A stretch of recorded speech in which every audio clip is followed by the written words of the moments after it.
Hey guys, this is Mrs. Carr, and today is Friday, May 1st. Oh my goodness, I cannot believe it is already May. Man, time flies. This is crazy.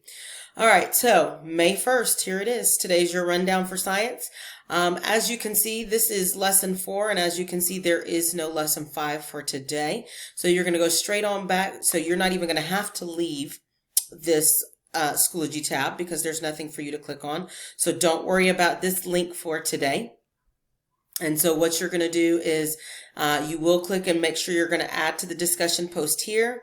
And also you do need to make sure you take care of the quizzes here. Guys, those quizzes, that's your weekly formative assessment. That's how we know if you're keeping up or not. So please make sure you take care of that. Very, very important.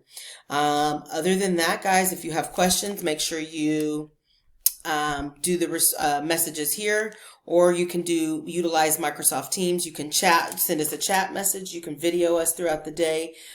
We are here for you. We are here for you guys. We are here for you. So please feel free to video us. We would be happy to talk with any one of you. But that is it for today. So I really hope you guys have a wonderful weekend because today's Friday. So holler if you hear me. Anyways, guys, y'all be good. Have a good weekend, and I'll see y'all on Monday. Bye-bye.